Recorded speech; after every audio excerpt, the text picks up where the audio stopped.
आज हम पढ़ेंगे कनेक्टिव टिश्यू यानी संयोजी उत्तक।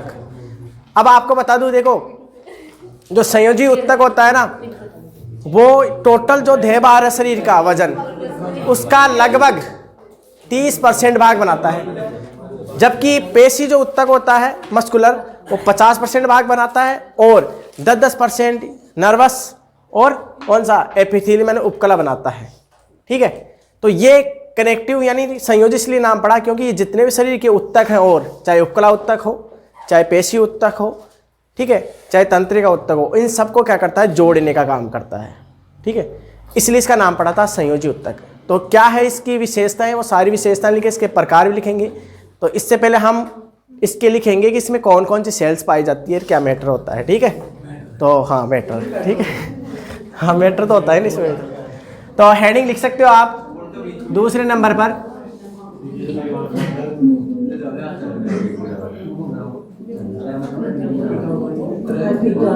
Connective tissue. कनेक्टिव टिश्यू की बात करें तो इसे हम क्या बोलते हैं, संयोजी उत्तक। ठीक है, क्या बोलते हैं इसे हम,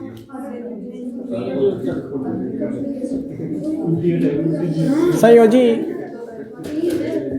उत्तक। संयोजी उत्तक इसलिए नाम पड़ा था क्योंकि सभी उत्तकों को ये जोड़ने का काम करता है, सभी पार्टों को। तो हम लिख सकते हैं शरीर के सभी अंगों, उत्तकों, जैसे कौन कौन से उत्तक, पेशी हो, चाहे तंत्रिका हो, ठीक है, चाहे उपकला हो, को जोड़ने का कार्य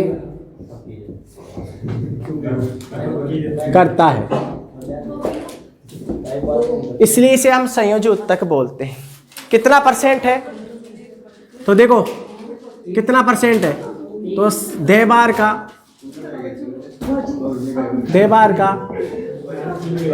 वैसे 30 से 40 से अलग अलग किताबों में आपको अलग अलग मिलेगा, चाहे कई किताबों में आपको 40% भी मिल सकता है। तो मैं इसकी रेंज लिख देता हूँ। ठीक है, 30 से 40%। ठीक है, अगर हम 30 मानते हैं तो बाकी अगर और माने, जैसे पेशी है ना, पेशी वो 50% मानते हैं, तो उसको 40 से 50 कर लो, 50%। ठीक है, इसके अलावा तंत्रिका 10% और एक और बच गया उपकला। ठीक है, 10%। हाँ, बांट के खाओ, अच्छी बात है ना। ठीक है, तो ऐसे देश है का देह भार होता है। अब ध्यान से सुनना मेरी बात, सुन लेना ध्यान से। इस देश ये होता कहाँ का है शरीर में, एग्जाम्पल बताऊं, ध्यान से सुनना। एग्जाम में मैं डायरेक्ट एग्जाम्पल भी लिखा सकता हूँ जो क्वेश्चन आने को, पर वैसे नहीं लिखाऊंगा, मैं पूरा पढ़ाऊंगा इसको, है ना। नहीं, गिने चुने 7-10 लाइनें हैं, वो भी लिखा सकता हूँ, मैं पूरा पढ़ाऊंगा मैं इसको। देखो शरीर की जितनी भी हड्डियां हैं ना, हड्डियां, उपास्थियां, शरीर का रक्त, शरीर का लिम्फोइड टिश्यू जो होता है, लिम्फ, ठीक है, हो गया ना। इसके अलावा हड्डी से हड्डी को जोड़ता है लिगामेंट, हड्डी को मांसपेशी से जोड़ता है टेंडम, ठीक है, टेंडम, ठीक है। ये इसके अलावा जो वसा होती है, वसा उत्तक, ये सब के सब इस संयोजी उत्तक में आते हैं, ये सारे के सारे। अब इनमें गिने चुने 10-12 क्वेश्चन है, पर मैं पूरा इसके टाइप्स प्रकार सारे लिखाऊंगा मैं, चाहे उनमें 2-2 लाइनें लिखाऊं, पर लिखाऊंगा पूरा। ठीक है, इसके अलावा आपको एक बात और बता दूं, ये जो उत्तक होता है कनेक्टिव, आप जानते हो जितने भी जो हमारे भ्रूणी अवस्था, गेस्ट्रुल अवस्था होती है, उसमें 3 जनन स्तर बनते हैं, एक्टोडर्म, मेसोडर्म, इंडोडर्म। मैंने बताया था ना, उससे शरीर के अंग उत्पन्न होते हैं। अगर डायरेक्ट याद रखना हो आपको तो ये मेसोडर्मल होता है, मतलब ये मेसोडर्म से उत्पन्न होता है। तो इसका मतलब है शरीर की सारी हड्डियां, उपास्थियां, ठीक है, लिगामेंट, टेंडन जो अस्थि को अस्थि जोड़ता है, कंडरा बोलते हैं, ठीक है, लिम्फ, रक्त, ये सब के सब क्या है, मेसोडर्मल है। याद हो गया ना एक ही। और इसके अलावा मैंने नर्वस सिस्टम लिखा था, वो एक प्रकार से एक्टोडर्म से उत्पन्न होता है, आप लिख सकते हो। वो नर्व सिस्टम जो लिखे थे, नर्वस टिश्यू, वो एक्टोडर्म से उत्पन्न होता है। तो इसका मतलब शरीर का जो ब्रेन, शरीर का क्या, ब्रेन, स्पाइनल कॉर्ड, मेरु रज्जु, आपको डायरेक्ट याद हो जाएंगे, ऐसे रटना नहीं पड़ेगा उस सारणी को। क्या कह रहा हूं मैं, सुन लिए क्या आप?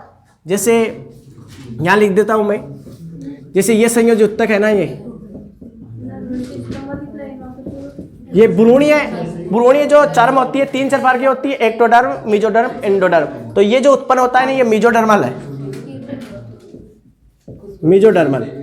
अरे नहीं रटते रहे ना, मेरा क्या है इनको, ठीक है, क्योंकि ये टिश्यू से पूरा पढ़ा दूंगा तो आपको ऑटोमेटिक याद हो जाए कहाँ से आते हैं। मेसोडर्मल यानी मध्य चर्म, ठीक है। इसके अलावा नर्वस यानी तंत्रिका वाला, तंत्रिका जो उत्तक था ना वो एक्टोडर्म से उत्पन्न हुआ था, यानी बाह्य चर्म। लिख लो इन्हें, डायरेक्ट याद हो जाएंगे।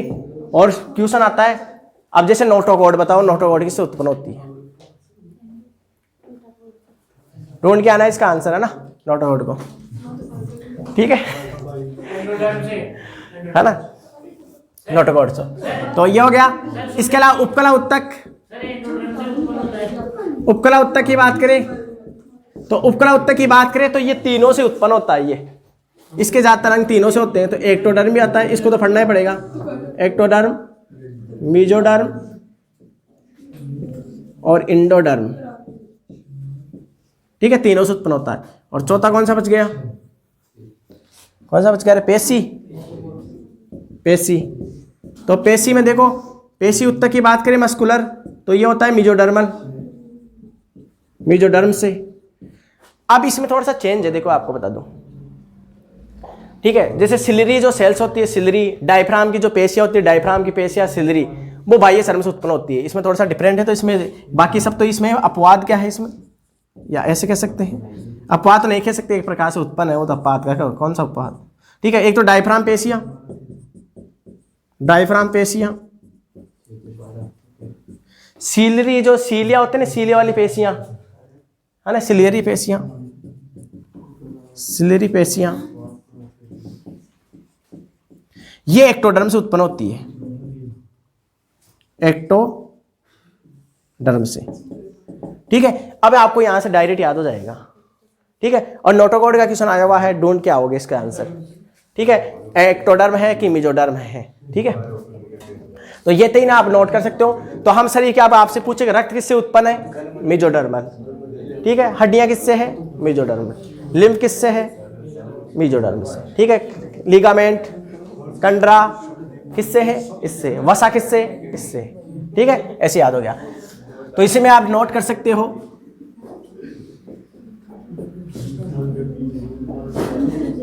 संयोजी उत्तक, संयोजी उत्तक मध्य चर्म से उत्पन्न होता है, मध्य चर्म से उत्पन्न होता है, ठीक है। तो इसमें क्या क्या पढ़ते हैं एक बार आपको बता दूं एग्जांपल, इसमें क्या क्या आता है। जैसे वसा आती है, एडिपोज उत्तक बोलते हैं जिसे हम।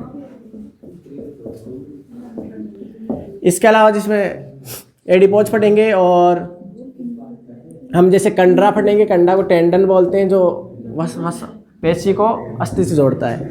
लिगामेंट पढ़ेंगे हम। इसके अलावा अस्थि है, हड्डियां, उपास्थियां, कार्टिलेज, ठीक है, कार्टिलेज बोलते हैं। इसके अलावा रक्त है हमारा, ब्लड, लिम्फ है, लसिका, ठीक है। ये सब के सब क्या है, इससे उत्पन्न होते हैं, ठीक है। अब इसमें कौन कौन सी कोशिका है, खड़ा हो तो खड़ा हो जा, हाँ बाहर चल जा, बस बाहर जाके कर ले बातें, अकेला ही जा, बोले जा रहा है। ये नोट कर लिए क्या, बेटा दूं इन्हें,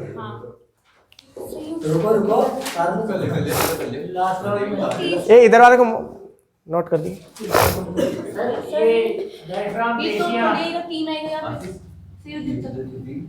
ये क्यों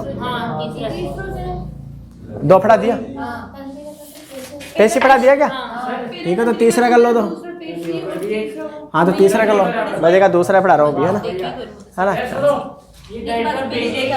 डायफ्राम और ये है ना, डायफ्राम की पेशियां ये एक्टोडर्म से उत्पन्न होती है, बाकी पेशी मेजोडर्म से उत्पन्न होती है। ठीक है, अब देखो इसकी सेल्स कौन कौन सी है। ठीक है,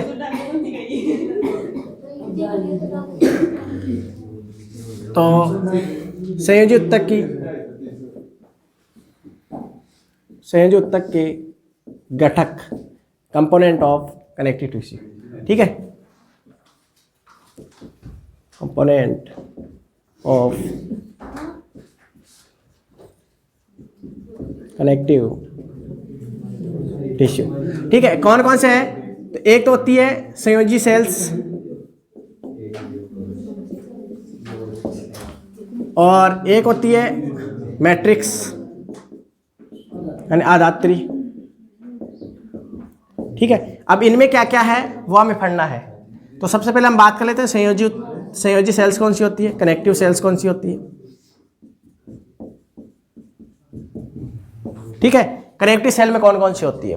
ठीक है, तो जितनी भी सेल्स है वो सारी सेल्स के नाम लिख रहा हूं और उनके बारे में लिख रहा हूं मैं। ठीक है, तो आप नोट करते रहना। पहली सेल्स है, ठीक है, कनेक्टिव का मतलब लिंक करने वाली, जैसे ओस्टियोसाइट कोशिकाएं या फाइब्रोब्लास्ट कोशिकाएं। कोई फाइब्रिन तंतु होता है तो फाइब्रोब्लास्ट सेल्स। फाइब्रोब्लास्ट क्यों होता है? क्योंकि फाइब्रिन तंतु होते हैं, एक प्रकार से फाइब्रिन तंतु पाए जाते हैं इनमें, फाइब्रिन तंतु। और हमारे शरीर की जो हड्डियां होती है ना, हड्डियां, उनमें ओस्टियोब्लास्ट, कॉन्ड्रियोसाइट कोशिकाएं पाई जाती है हड्डियों में, उपास्थियों में। तो वो कोशिका इससे मिलकर बनी होती है। ठीक है, तो एक प्रकार से क्या है, ये शरीर को मजबूती प्रदान करता है। ठीक है, तो ये क्या करता है, ये सेल्स शरीर को मजबूती प्रदान करती है। अभी कौन कौन सी है, जैसे एग्जाम्पल को इधर लिख देता हूँ ना।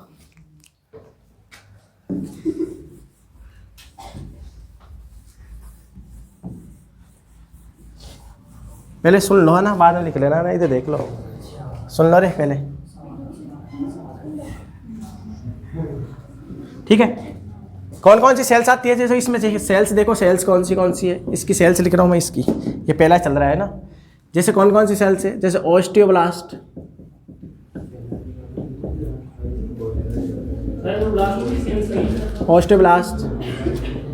कॉन्ड्रोसाइट, ये क्या है, अस्थियों के निर्माण में होती है, ये अस्थियों में होती है। ठीक है, अस्थियों में, हाँ अस्थि मज्जा भी बता देंगे, अस्थियों में, अस्थियों उपास्थियों में। ठीक है, इसी प्रकार दूसरी सेल्स की बात करें। क्या है, बोली जा रही हो रही। ठीक है, दूसरी सेल्स की बात करें। दूसरी सेल्स आती है आरबीसी, वो डब्ल्यूबीसी। अब डब्ल्यूबीसी को बताने की जरूरत नहीं है, देखो डब्ल्यूबीसी मैंने पहले पूरी पढ़ा दी थी आपको। डब्ल्यूबीसी को सोल्जर सेल्स के नाम से जानते थे। ठीक है, डब्ल्यूबीसी सोल्जर सेल्स। ठीक है, क्यों कहते थे? क्योंकि इसमें खूब सारी कोशिका थी, ग्रेनुलोसाइट है, ग्रेनुलोसाइट वो पूरी बताने की जरूरत नहीं है। ठीक है, वो आ जाएगा इसमें। ठीक है, इसके अलावा लसिका भी इसी का पार्ट था, मैक्रोफेजेज भी इसी का पार्ट था, वो तो इसमें आ जाता है। ठीक है, ये हो गई। इसके अलावा देखो चौथे नंबर पर, ठीक है, जैसे हिस्टामिन, सेरोटोनिन, यानी मास्ट कोशिकाएं बोल सकती हूँ, मास्ट सेल जिसमें आती है हिस्टामिन, सेरोटोनिन, हिपेरिन। ठीक है, ये एक प्रकार से सुरक्षा का। और देखो हिस्टामिन, देखो एलर्जी में जो एलर्जी होती है ना, एलर्जी कई बार एलर्जी हो जाती है ना, वो इनसे स्रावित जो पदार्थ है ना, हिस्टामिन, मास्ट कोशिकाओं से हिस्टामिन पदार्थ स्रावित होता है, उससे एलर्जी उत्पन्न होती है। इसके प्रति क्या है, डॉक्टर प्रति हिस्टामिन की दवाइयाँ देता है, तो ये एलर्जी उत्पन्न। तो एलर्जी में इनमें और क्यों होती है, कोई सूक्ष्म जीव आता है जब स्रावित करता है तो उनको मारने के लिए करता है ये। ठीक है, तो इनसे एलर्जी उत्पन्न होती है। एनर्जी उत्पन्न होती है। ठीक है, ये सेल याद रखना है, एनर्जी उत्पन्न होती है। हिपेरिन तो आप जानते हो प्रतिस्कंदक पदार्थ होता है, रक्त को जमने नहीं देता, बताया था ना, रक्त को थक्का थोड़ी जमने नहीं देता, थक्का जमाएगा क्या? हमारा रक्त जमता नहीं है ना इस पदार्थ के कारण। अब कौन सी सेल स्रावित करती थी बताओ, बेसोफिल कि न्यूट्रोफिल? बताओ, लिखाया था है ना, बेसोफिल है ना, रक्त को जमने नहीं देती। ठीक है, तो ये कोशिका भी हमास्ट कोशिका सीरोटोनिन ये स्रावित करती है। ठीक है, ये भी है। इसके मैक्रोफेजेज कोशिका है वो इस WBC में आ जाएगी सारी की सारी। ठीक है, तो कहने का मतलब कि जो ब्लड है ना, वो ब्लड ही नहीं पढ़ाऊंगा इस टॉपिक में, मतलब क्योंकि ब्लड मैंने पूरा पढ़ा दिया था आपको। ठीक है, हाँ, इसमें लिम्फ वाला टॉपिक नहीं पढ़ाया था, वो आगे आएगा जब पढ़ा दूंगा। लिम्फ वाला टॉपिक पढ़ा दूंगा, लिम्फ वाला मैंने नहीं पढ़ाया था। ठीक है, वो पढ़ा दूंगा। तो ये तो थी संयोजी सेल्स की कोशिका है। अब मैट्रिक्स की बात करते हैं। ठीक है, इसे नोट करें ना, आगे देखो, मैट्रिक्स जो अदात्री होती है, कनेक्टिव टिश्यू के जो कंपोनेंट है मैट्रिक्स, इसमें क्या होते हैं तो उसकी बात कर लेते हैं। कनेक्टिव जो टिश्यू फट रहे हैं उसके जो कंपोनेंट है, उसमें पहला हमने कर लिया सेल्स, और दूसरे नंबर पे हम बात करेंगे मैट्रिक्स यानी अदात्री से कच्चे मटेरियल। उसमें क्या होते हैं उसकी बात कर रहे हैं हम। तो दूसरे पॉइंट की बात करें हम तो अदात्री यानी मैट्रिक्स,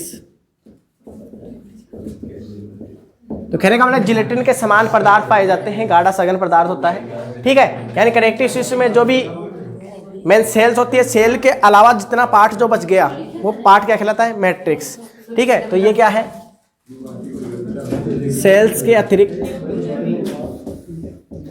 अब बातें नहीं रहे, सेल्स के अतिरिक्त पाए जाने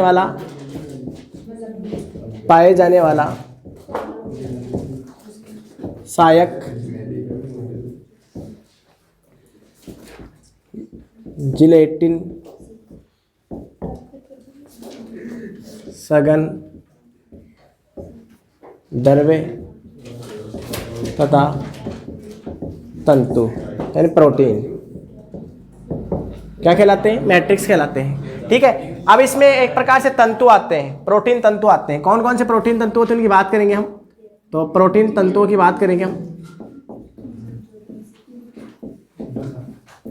प्रोटीन फाइबर्स की बात करेंगे, जिसमें सबसे पहला है कोलेजन तंतु।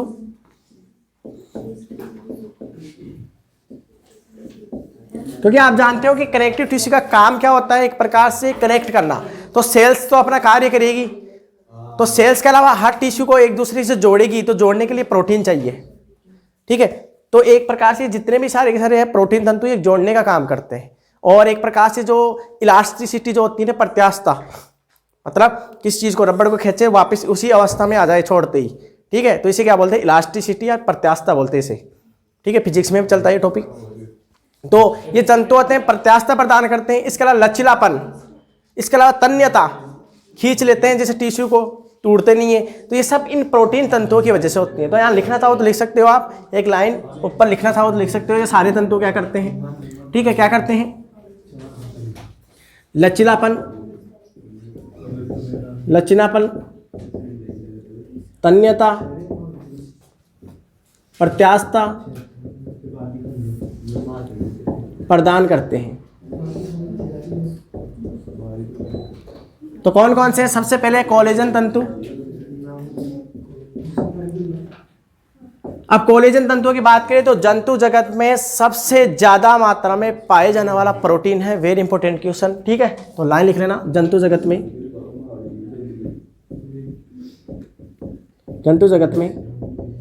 सबसे अधिक मात्रा में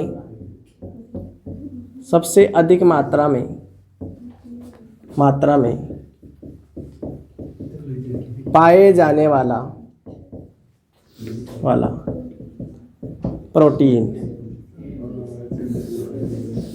प्रोटीन है। इसके अंदर अत्यधिक तन्यता, तनन सामर्थ्य पाई जाती है, पर प्रत्यास्थता कम होती है। ठीक है, यानी लचीलापन थोड़ा कम होता है। ठीक है, तो अत्यधिक तनन सामर्थ्य पाई जाती है। तो इसमें इस तंतु में अत्यधिक तन्यता पाई जाती है, परंतु क्या होता है, प्रत्यास्थता थोड़ी कम होती है ना, प्रत्यास्थता कम होती है, होती तो है मतलब प्रत्यास्थता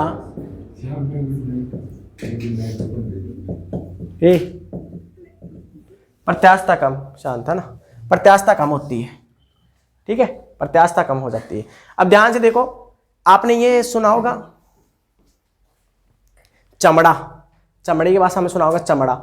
जैसे चमड़ा किससे प्राप्त करते हैं, पशुओं की खाल से तो प्राप्त करते हैं, उनकी स्किन से तो बनाते हैं ना चमड़ा। ध्यान से सुनो, अरे सुन लो पहले मेरी बात, बाद में लिख लेना। ठीक है, जो चमड़ा प्राप्त करते हैं ना, वो चमड़ा प्राप्त करने की जो प्रोसेस होती है उसे टैनिंग प्रोसेस बोलते हैं। टैनिंग प्रोसेस नाम से जाना जाता है। ठीक है, क्योंकि इसमें अत्यधिक तनन सामर्थ्य पाई जाती है। चमड़े में होता है ना, खिंच जाता है, तो ये इसी से तो जंतु उत्तम प्रोटीन, तो ये कोलेजन प्रोटीन ही होते हैं, एक प्रकार से तंतु होते हैं। तो टैनिंग प्रक्रिया बोलते हैं उसको प्राप्त करने की। ठीक है, और इसे उबालते हैं ना इस तंतु को, तो जिलेटिन यानी चिपचिपे पदार्थ के रूप में बदल जाता है ये। तो ये इसकी क्वालिटी है। तो और क्या क्या क्वालिटी है, तो चमड़े को प्राप्त करने की प्रक्रिया क्या कहलाती है, टैनिंग कहलाती है। ठीक है, और उबालने पर क्या होता है, जिलेटिन में बदल जाता है। उबालने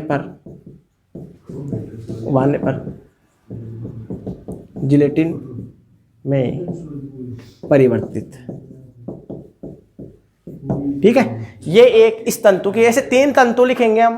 पहला तंतु हो चुका है, दूसरे तंतु की बात कर रहा हूं मैं।